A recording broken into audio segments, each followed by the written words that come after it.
Welcome in, Packers fans. Thank you for joining Brennen and I once again as we continue on with our journey, taking a look at each of the Green Bay Packers draft picks. We are on to the second pick of round 5 with cornerback Shemar Jean Charles from Appalachian State. But before we dive into what he can provide for this Green Bay Packers team, for those of you tuning in for your first time, head to my YouTube page, check out our previous discussions on the previous 5 draft picks before this. And for those who don't know me, my name is Paul Brettel. You can find me on Twitter at Paul_Brettel. You can find my work at Dairyland Express as well as Cheesehead TV. And joining me throughout this series, as I mentioned, is Brennen Roop, draft analyst, drink connoisseur, grilling connoisseur, pictures of his dogs all over Twitter. A little bit of everything. Does terrific work, a man of many talents. Brennen, how are we doing? I'm doing good. How are you doing, Paul? I am fantastic. Thank you for asking. So as I mentioned, we're going to dive into Shemar Jean Charles, the second cornerback that the Green Bay Packers selected, and honestly, that shouldn't come as a surprise whatsoever. If they would have triple dipped at this position, something that they did along the offensive line and something that they've done now in 3 of Gutekunst's 4 drafts and 4 of the last 5 drafts going back to Ted Thompson, wouldn't have been surprised whatsoever because prior to adding Stokes and Jean Charles, the only cornerback that we knew was going to be on the roster beyond the season was Jair Alexander. Literally everyone else could be gone. I know it's an immediate need, but it was a future need as well. And adding Jean Charles to the mix, he's a 2-year starter, and he had an excellent 2020 season. He had 17 pass breakups that led the nation, folks. Those are some, I believe the scouts would call that plus ball skills. That is some excellent work right there. And he had a completion percentage of only 33% when targeted. Really a terrific 2020 season. He was primarily a boundary cornerback for Appalachian State, but expectations are, I believe, with the Green Bay Packers, he is going to move inside. So, Brennen, let's just start there. What are some of the bigger differences between being a boundary corner and playing inside that he'll have to make the adjustment to? Well, one of the biggest differences when you're playing on the boundary is you kind of have the sideline as an ally of sorts. You can kind of use that as an extra defender. You can push the wide receiver to the sideline. When you're in the slot, you're kind of on an island of sorts. You have 2-way goes. You have to cover the quick slant, which is probably one of the hardest routes to cover. I thought it was very interesting. I'll read it it's when I interviewed Elijah Molden, who was one of the best slot corners in the draft. But he talked about kind of the differences between playing in the slot and on the boundary. And he says, the quote is, at cornerback, you have the sideline. At safety, you're in the post. At nickel, you have a 2-way go. The quick slant, it's the toughest route to cover. If you don't have your leverage, that seam route is the hardest route to cover. I think it's the toughest position in football other than quarterback. So it's definitely going to be a transition for him, especially since I think he only played in the slot like 26 reps. That's very little. Football focus. So it will be a transition. He's also going to have to deal with the transition from playing in the Sun Belt to the NFL. Is going to be a big leap for him, but it'll be interesting to see how he handles that transition in training camp in preseason. And then another element as well, he's going to have to be more active in the run game, correct? Yeah. He's going to have a nose for the ball, which I think he's not a liability against the run, right? But he does struggle to get off the receiver's blocks, which coaching will help him with that. So. And he does go a little bit against the grain in terms of what the Green Bay Packers typically target for his size as well as some of his athletic testing.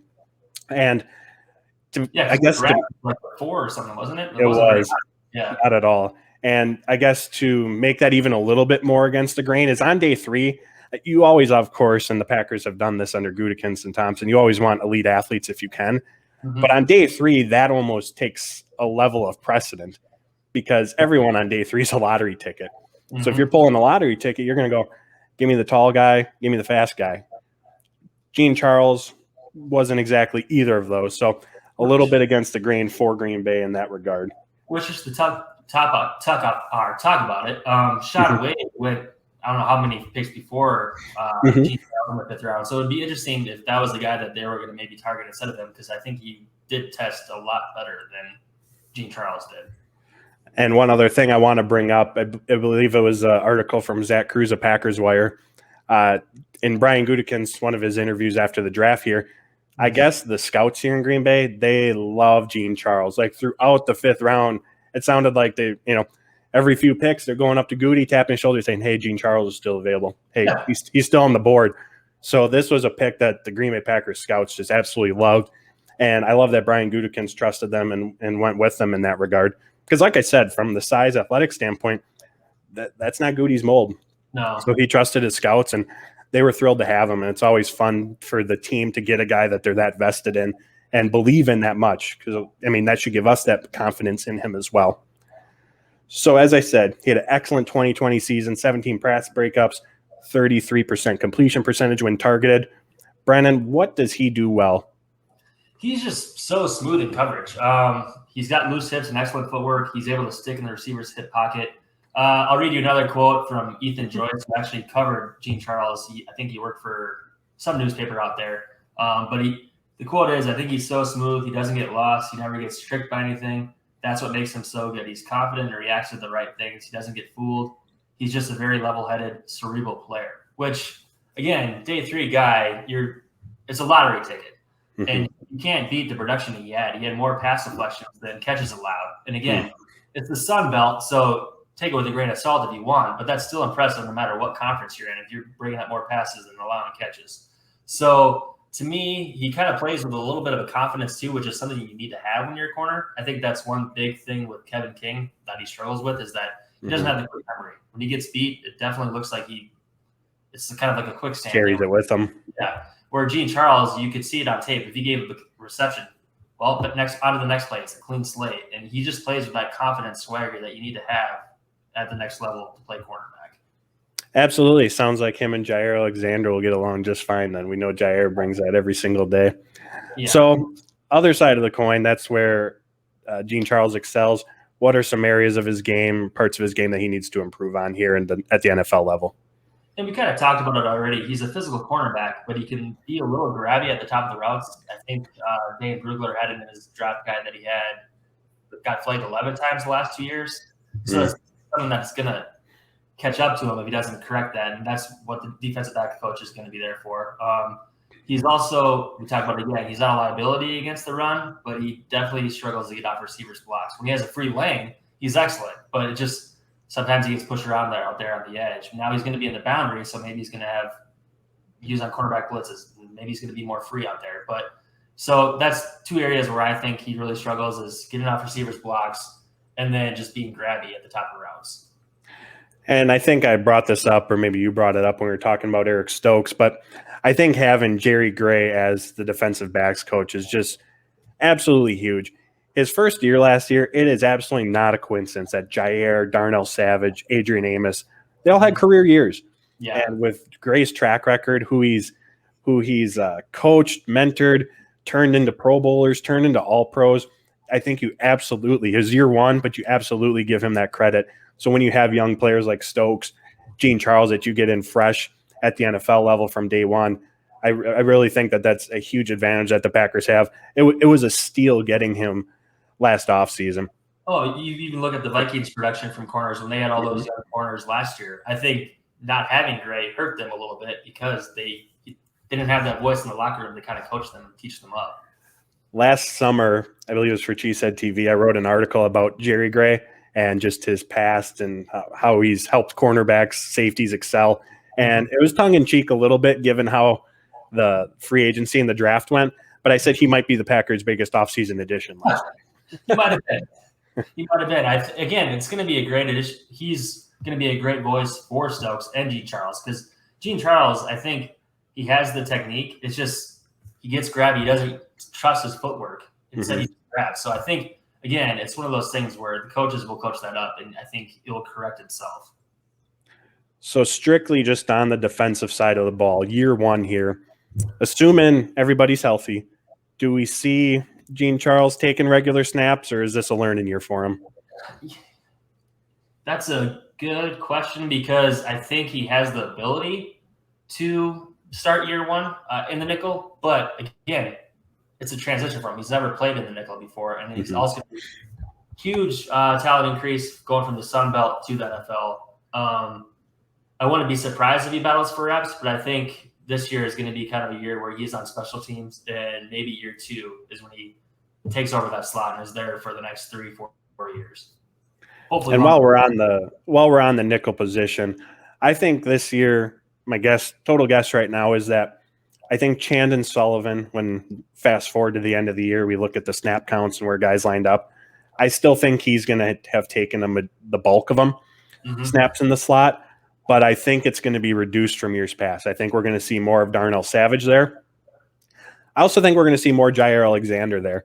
Yeah. I wrote for Cheesehead TV about him seeing more slot action because if we look at Jalen Ramsey before Brandon Staley got to Los Angeles as the defensive coordinator, and Joe Barry's coming from that Brandon Staley, Vic Fangio. So our assumption is it's going to be along what the Rams ran last year. Ramsey went from, I don't have these numbers exact, but it was like 60, 70-ish slot snaps his previous 3 years to almost 200. And that's because he's given the freedom to move around more. And then also just having your top corner inside there covering the middle, taking away throwing lanes from quarterback. There's obviously that advantage as well. So I could see Jair Alexander seeing a similar jump. He took 30 or 40 snaps in the slot last year. So that's kind of my thoughts on it. I think it's not going to be quite a committee where it's going to be a third, but maybe it's 50% Sullivan, 25-25, some sort of breakdown like that. I think we're going to see more than just Sullivan. Well, again, we get off topic a little bit, but you have Eric Stokes now. So if he proves that he can start on the perimeter and Kevin King stays healthy and has a good training camp, why not just stick Jair in the slot and have your best three corners on the field at all times? So it's definitely going to be interesting to see how that unfolds and that rotation unfolds. Because I agree with you. I think Savage is going to see time down there. I think Alexander is going to see time down there. I think even Jean Charles could be someone that sees some time in there. But I think it is going to be a rotation of sorts. It's just going to be interesting to see how that unfolds. And I think that goes back to LaFleur's style as a coach. And he's the offensive guy, so we see it more there. But he puts the best players on the field. And I think we went into this in depth with Royce Newman because the offensive line is kind of the easy one to see. But I believe that philosophy obviously carries out throughout the team, not just the offensive line or the offensive side of the ball. So whoever the best players are, those are the best players that are going to be on the field. And if anything, the Green Bay Packers, I know cornerback can be considered a position of weakness on this team, even though they have Jair Alexander and it was a big need to fill. But they have options. I mean, if you're debating between, all right, we got to put with Jair Alexander, we got to either put Stokes, Jean Charles, Kevin King, and Chandon Sullivan out there to fill the final two spots. You're like, okay, well, those are some good choices to have in that regard. And for all the flack that King gets, it's not like the NFC Championship performance. I know that's the lasting image. Yeah. And here I am now. We're talking Jean Charles. I'm defending Kevin King. But that's not what his career was here in Green Bay. No. It was inconsistent, up and down, but there was good as well. And there's a reason they brought him back. He's the epitome of what it is to be an NFL cornerback that is not elite. He's not Jair Alexander. He is an average corner that is going to get beat sometimes. And you just have to deal with that. Like, that's a life of an NFL cornerback. Now, the NFC Championship game was a disaster. I mean, he gave up that touchdown. The first touchdown he gave up, it was just terrible mistimed jump. And he was in position. It's just, I don't know what he was doing, lost in the sun or whatever. But it's one of those things where, that's the lasting image. And I'm glad he's going to be back to maybe kind of right the ship and maybe put his own stamp on how he ends his career. But again, there are far worse options than having Kevin King out there. And if Kevin King stinks in training camp, roll out Eric Stokes, and here we go. Let's see what happens. So they have options, like you said. Absolutely. So from the defensive side, doesn't sound like we're expecting Jean Charles to do much this year. Obviously, we could be surprised. There could be injuries. But just talking, if everyone's fully healthy, what do we expect from him? But where we do expect him to make a huge impact is special teams. Over on the Draft Network, Jordan Reed, one of the analysts, he called Jean Charles a special teams ace. He has 330 snaps over his career at Appalachian State on special teams. I assume right away he's going to hopefully be an upgrade for this unit. Yeah, I made the joke. I don't know who we were talking about before, but the special teams has been a need for the Packers to improve for 84 years. It's been 84 years since they had a good special teams unit. Day 3, we talked about it with Slayton too. It's all about finding guys that are going to carve out a role, a niche for your team. And Jean Charles, if he doesn't start year 1, who cares? He's going to be a special teams ace on He's going to be a gunner. He's going to be on kickoff coverage units. So again, it's all about finding your role, and Jean Charles is definitely going to help improve Green Bay's porous special teams units. And you could definitely tell that was an area of emphasis in this draft. Jean Charles, we'll get to McDuffie here shortly. Mari Rogers, his return ability, Eric Stokes. I mean, they were really trying. We got a new special teams coach in, and it's time to try to find some sort of, not taking this special teams unit from, nearly worst to first. Average will do just fine here in Green Bay. Fans will be delighted for that.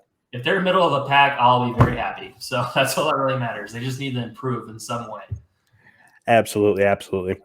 Well, there you have it, folks. Shemar Jean Charles, special teams ace for the Green Bay Packers, and hopefully a part of that turnaround and potential slot corner in years to come. As always, Brennen and I appreciate you joining us. As I said at the beginning, you can find me on Twitter at Paul_Brettel. You can find my work at Dairyland Express and Cheesehead TV. Brennen, where can these fine folks find you? Yeah, you can find me at Twitter at Royal_Roop, and then you can find my work over at GameOnWisconsin.com. Thank you for joining us. Next time, we will be taking a look at my guy, Cole Van Lanen, Bayport Pirate, Wisconsin Badger, Green Bay Packer, literally living every Wisconsin kid's dream. Yeah. So until next time, friends, take care. And as always, go Pack, go. Go Pack, go.